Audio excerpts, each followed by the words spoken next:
Welcome back. We'll start with the Gocheliang chapter 17 that talks about Savannah and Sudan climate.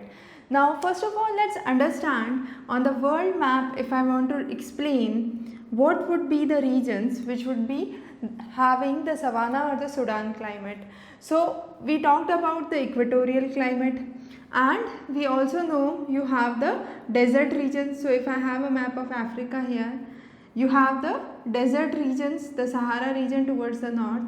Now, what is exactly Savannah or the Sudan climate is the region that lies between this equator and the hot desert region. So, the region exactly lying between the desert area and the equator would be known as the Savannah region or the Sudan region. This has its uniqueness because it has two kind of sections that could be seen in South America. These are Llanos and Campos.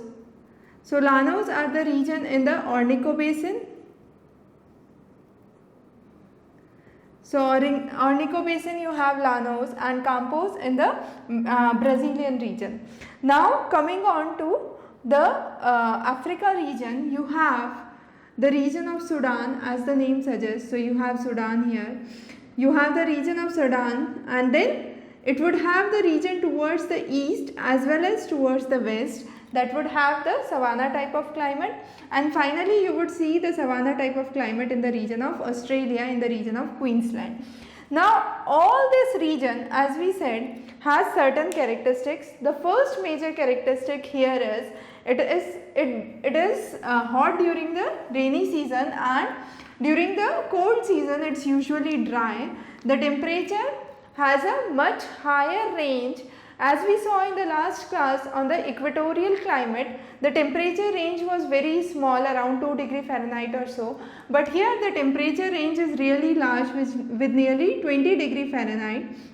Moreover, interestingly, as you move north, this temperature range increases further. So, as you move away from the equator, the range of the temperature would increase, and again there are extreme diurnal temperature ranges.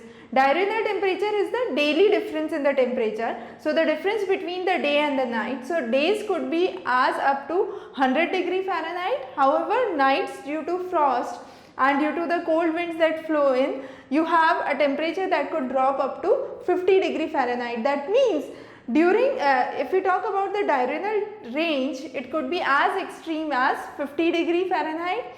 Now, we would be talking about the various local winds that blow into this region, and these are much more stronger in the summer months as compared to the winter months.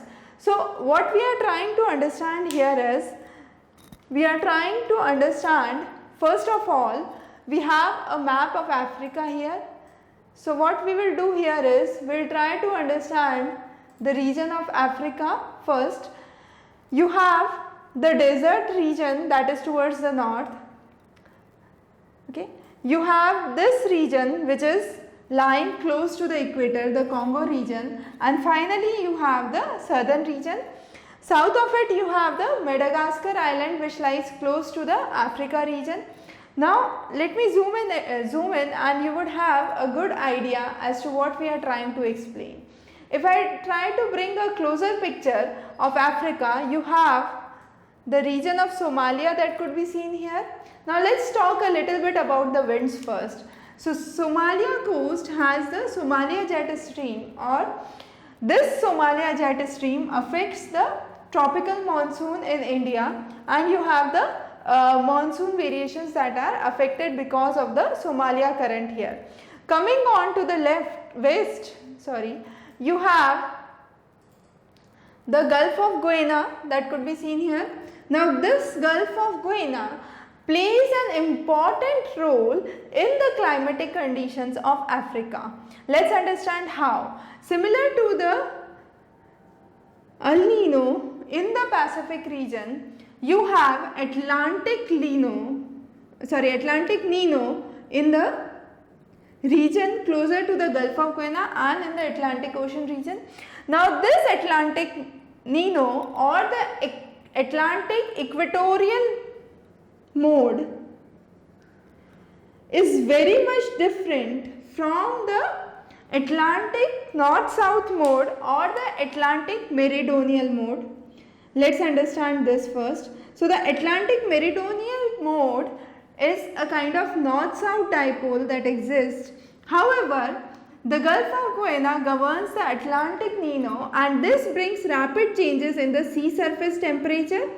Again, this Atlantic Nino is a quasi-periodic current. What does this mean? Periodic means there is certainty, every 24 hours it would happen. However, quasi-periodic means there is uncertainty. So you cannot exactly predict what would be the next weather scenario that would occur. So it brings in variations in the climatic conditions of this region, and ultimately it governs the changes in the climate conditions that would be seen in the region of Nigeria and Ghana. Now when we talk about vegetation, let's say you have Africa where Australia, where we talked about Queensland, and that region was primarily you have a kind of lot of land, very less labor. However, if we move on to the East Africa region, in the East Africa the major crops that you would see here would be in the kind of cotton and hemp that would be grown here.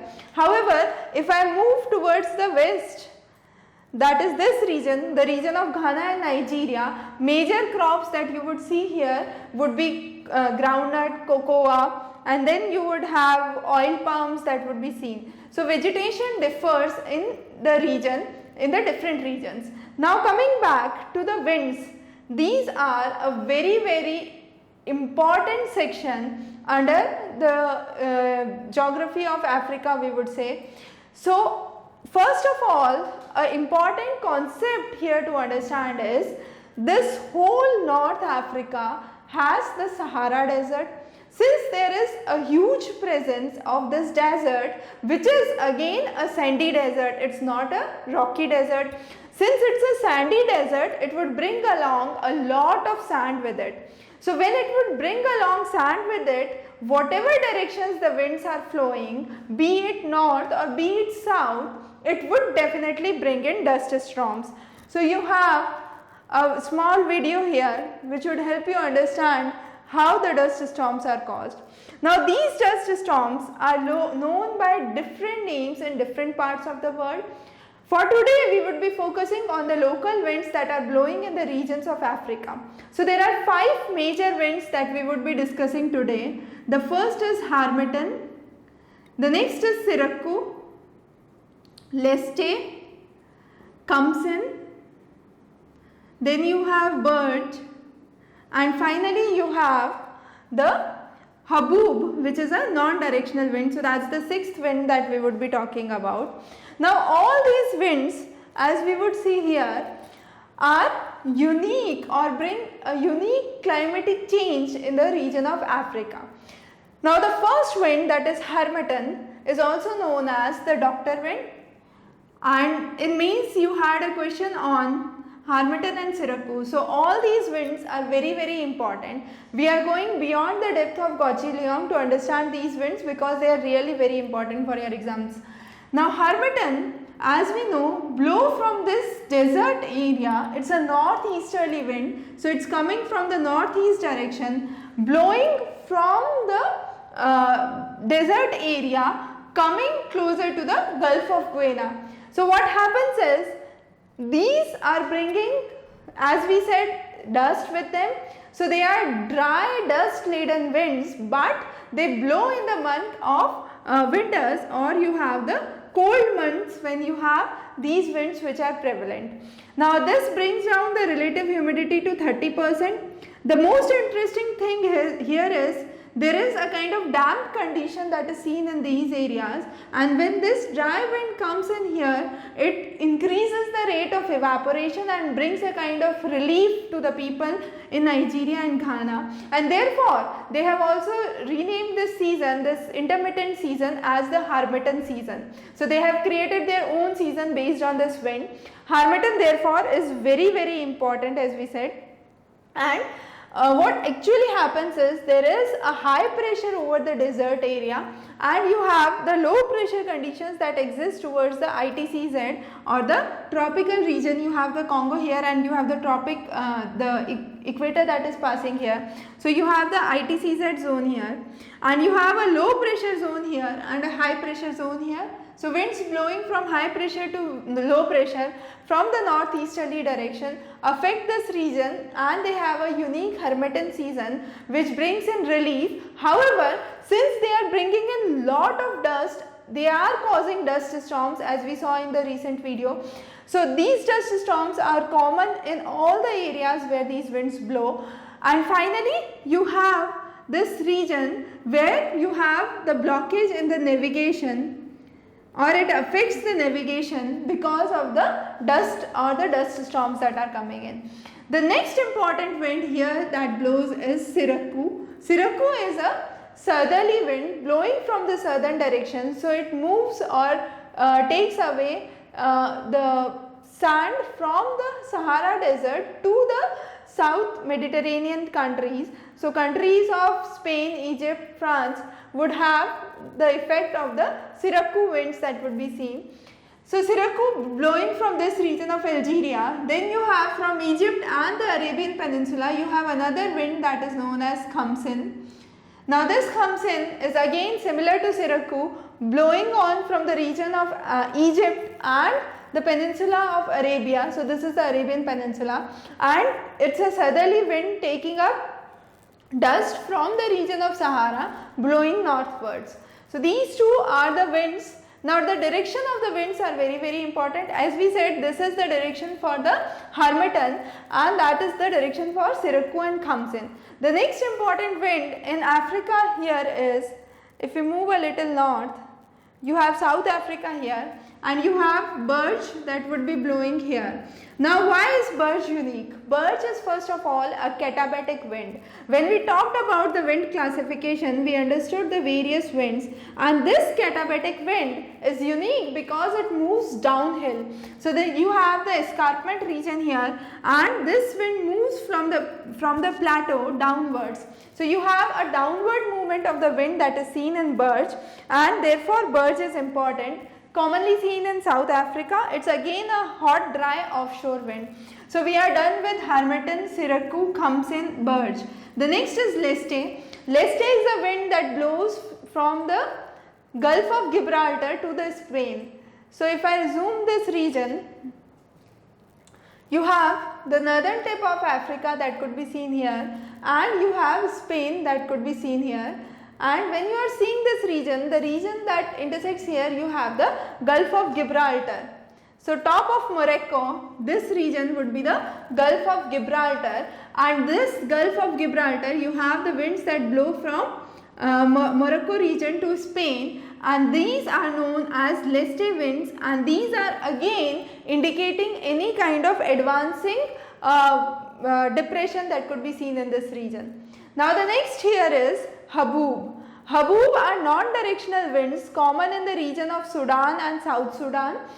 What is unique about Haboob is they are kind of dust storms that get up, and they are generated by the gravity itself. So there is no other means through which you have the Haboob formation that takes place, and they are non-directional. They are generated from the ground and ultimately collapse at the ground itself.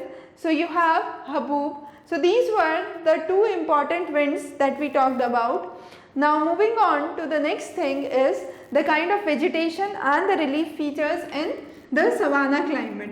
Now it's important to know that since it's a region between the equatorial region and the desert region, you have a kind of mixed climate that could be seen here.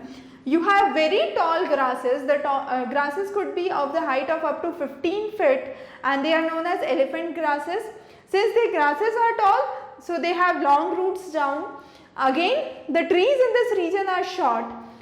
As the rainy season approaches, what happens is the vegetation becomes much more luxuriant. However, during the dry months, it turns towards a kind of arid desert-like condition.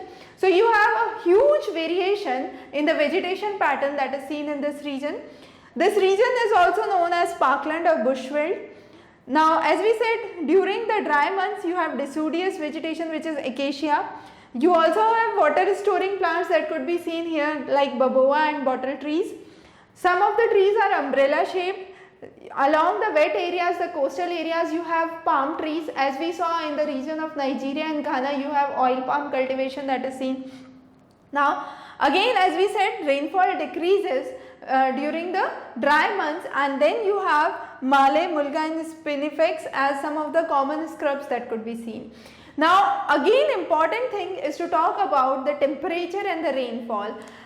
As we said, this savanna region is common both in north hemisphere and south hemisphere. So we have taken case studies from north hemisphere and south hemisphere. What would happen in the north hemisphere? In the north hemisphere, the rainy months would be sometime from May to September. So this is the north hemisphere. Now as per the solstice, the hottest month should be June.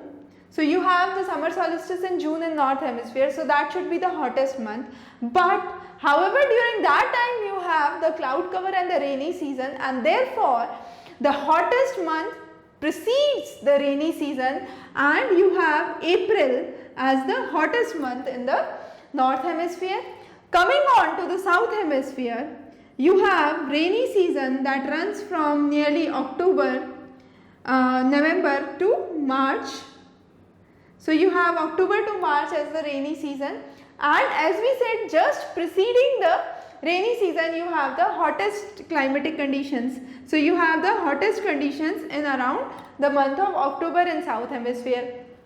An example of south hemisphere city that has been taken is Salisbury in Zimbabwe, and north hemisphere you have Kano in Nigeria. So you have two examples that you have taken to compare the effect of rainfall and temperature in the specific regions.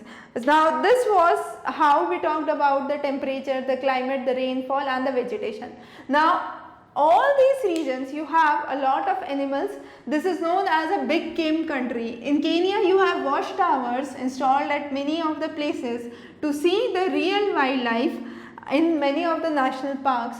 Again, the animals are classified as either herbivores or carnivores. Carnivores are flesh eating animals, herbivores are plant eating animals. Now all the herbivorous animals that are seen here are much more alert, much more swift and much more fast, because they need to survive themselves or to protect themselves from the carnivorous animals. As a result, they also camouflage. So they camouflage to the surrounding. For example, you have giraffe that has patches and it camouflages to the leaves. It has long neck in order to reach the tall grasses that are present in the savanna climate. So these are some of the modifications in the animals that are seen in that region. When we talk about carnivorous animals, they have powerful jaws and teeth in order to capture the herbivorous animals, and again these carnivores also have their unique camouflaging where they try to match their body with the surroundings. So they have patches and yellow and brown stripes, as in the case of lions and tigers you can see. Again, this region is known for a lot of mammals and reptiles, crocodiles, alligators and so on. So what kind of products are used from the animals? People or the tribes here use skin, horn, the tusk of elephants, bones and the hairs for various purposes. Now we have talked about the life in general, but the most unique feature here is the tribal life or the tribes of Africa.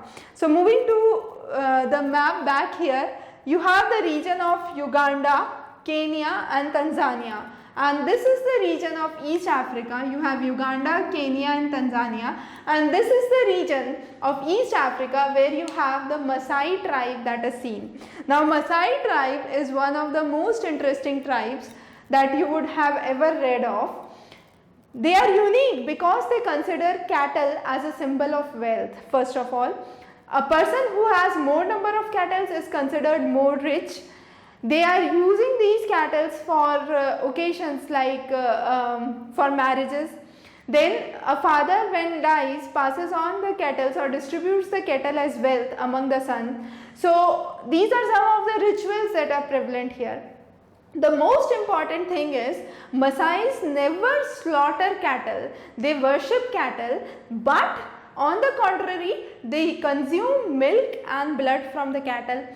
They consume cattle for beef only once it dies of a natural death. So unless and until there is a natural death, they won't consume beef from cattle. How do they consume blood? They tie a strong leather cord around the neck of the cattle, and then one of the veins swells up, and from that vein they try to bring out the blood. The milk that comes from this cattle is kind of 1 or 2 pint, and it's not more, it's kind of very less quantity. Previously there were around 50,000 tribes that were seen. At present they have reduced only to 15,000 due to the various internal clashes and the epidemics that are common in this region. Now this region is again home to sleeping sickness, which is known as Nagana, as we saw in the last class, and this is caused by a fly which is known as Tistis fly, which affects the animals and the human beings as well. They live in circular huts. During the night time they protect their cattle within the fencing area of their huts so that wild animals do not affect or do not harm their cattle. Most of the cattle here are known as zebu cattle. They have small hump and long horns, and again, since they only have cattle as their wealth, where do they get the vegetables from? They get the vegetables from the neighboring tribes of Kikuyu, and this tribe lies in Kenya, and in exchange they get millet and banana from these tribes. So there is a kind of barter system. What we have read in economics is prevalent in these regions still. There is no cheese making that is prevalent from the milk that they get. However, they use the milk either naturally or they sour it out and then use it. Again, there are some important things to note that these regions, you have nowadays foreign intrusions coming up, and they are trying to cross this zebu cattle with the external breeds in order to get better yields. So some of the common external yields that are coming up in this region are the various Australian tribes and the American tribes that they are trying to cross with, like the English Shorthorn and the Frisian tribes, the Frisian breeds of cattle. The next is the Hausa tribe of North Nigeria. Now Nigeria, as we saw, lies towards the west coast. Here you have much more settled agriculture that is seen in. People settle here, they grow groundnut, banana, coconut and tobacco. So these are some of the cash crops, and these are the other non-cropping regions that you have, where you have the various crops they are using for the purpose of use or as a cash crop. Now they leave the land fallow, as we saw in the case of shifting cultivation. They rotate between the fields, they domesticate some animals for meat and milk. Mainly they have cattle and some poultry with them. Now during the rainy season you have the seedling that sprouts up, and the weeding occurs mainly by the traditional equipments like hoes that they use. As we talked about one of the local winds, which is Harmattan, which brings in cold, dry, dust laden winds to the Nigerian coast. Sometimes these winds also cause fire in this region, so they have to be very alert during that period. Now what are the developments that could be seen in Savannah? As we saw, now this region is developing and there is a kind of more settled cultivation that is seen in these regions. Again, there is a potential for plantation agriculture that could be seen in, like the oil palm and the cocoa plantations along the Ghana and the Nigeria coast. So these are some of the techniques by which the developments are considered in these regions. However, disease control is a primary concern here, because you have lot of epidemics that are seen here and lot of flies and mosquito laden disease which are seen here. So with this we cover the basic idea, and again few more important things. The soil fertility is deteriorating over time because you are keeping the lands fallow. So reclaiming soil fertility is another issue for most of the region. During the months of heavy rainfall you have a lot of soil that washes away. So again protecting that is another issue. So dealing with soil, dealing with agricultural practices is one of the major concerns in this area. We will be talking about more such various regions in the upcoming lectures. Have a good day ahead.